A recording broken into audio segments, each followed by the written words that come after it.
first of 4 children, Rosalynn Carter was born Eleanor Rosalynn Smith on August 18, 1927, in Plains, Georgia. Her father, Wilburn Edgar Smith, worked as a mechanic and a farmer, and her mother, Alethea Allie Murray Smith, was a housewife. However, in 1940, when her father died, Rosalynn was forced to take a job as a hairdresser to help her mother make ends meet. Her mother also took on various jobs to help support them. Rosalynn attended local high school in Plains and graduated as valedictorian. She enrolled in Georgia Southwestern College, now Georgia Southwestern State University, and the summer after her freshman year, she began dating Jimmy Carter, her best friend's older brother, and a cadet at the Annapolis Naval Academy. In December 1945, Jimmy proposed to Rosalynn, who refused because she thought it too early in their courtship. Undeterred, Carter proposed again 2 months later, and Rosalynn accepted. They were married on July 7, 1946, at Plains Methodist Church. The newlyweds moved to Norfolk, Virginia, the first in a long series of assignments in Jimmy's naval career that would take them to bases around the country for the next 7 years. Their 3 sons, John Jack, James Chip, and Donald Jeff, were also born during this time. They later had a daughter, Amy, in 1967, and Rosalynn split her time between raising them and continuing an education in literature and art through home study programs.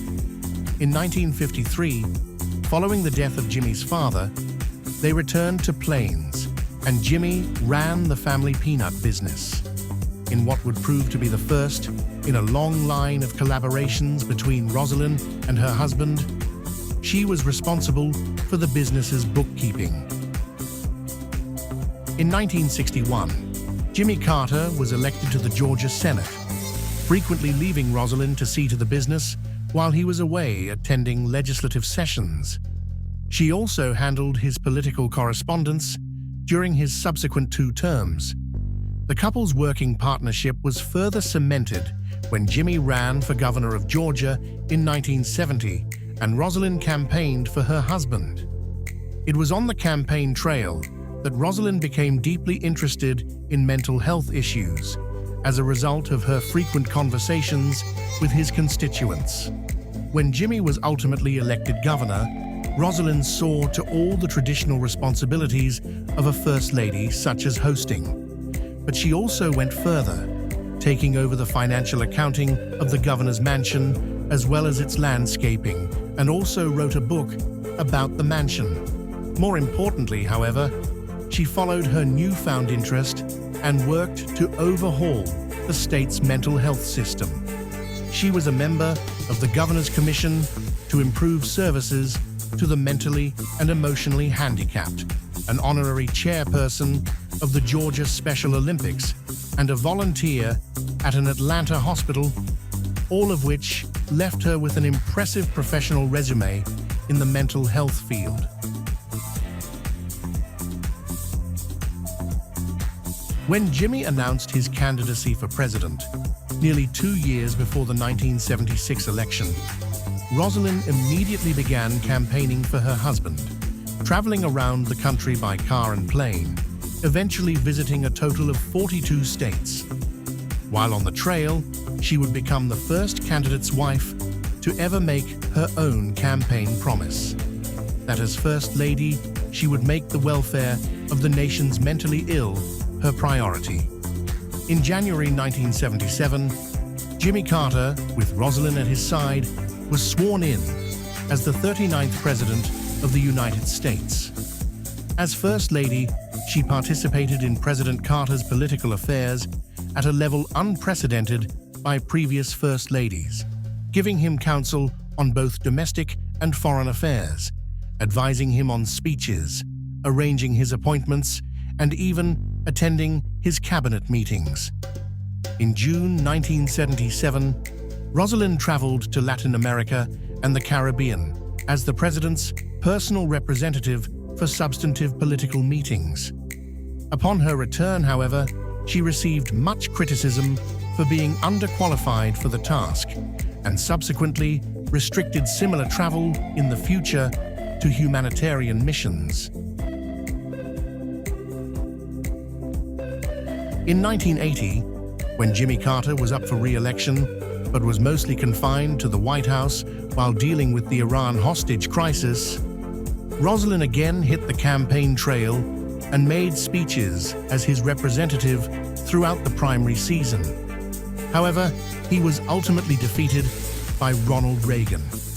After leaving the White House and moving back to Plains, Rosalynn Carter's life was anything but quiet. In 1982, she and Jimmy co-founded the Carter Center, a non-profit focused on peacekeeping, safeguarding democracy, and enhancing global health. Through the organization, Rosalynn continued to bring awareness to mental health issues and advocate for policies to improve care.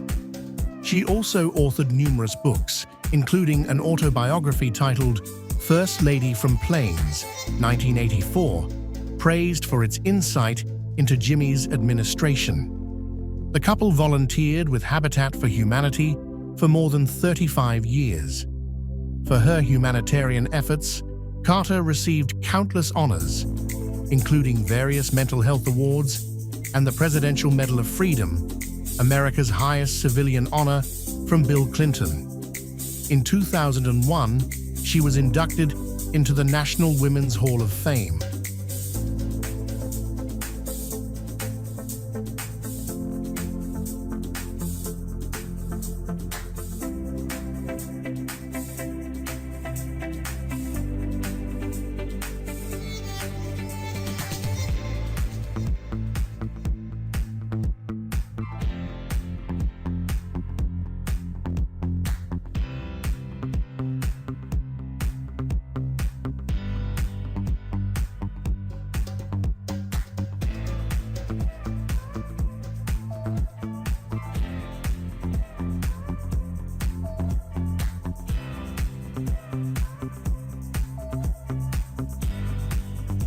In May 2023, the Carter family announced 95-year-old Rosalynn had dementia.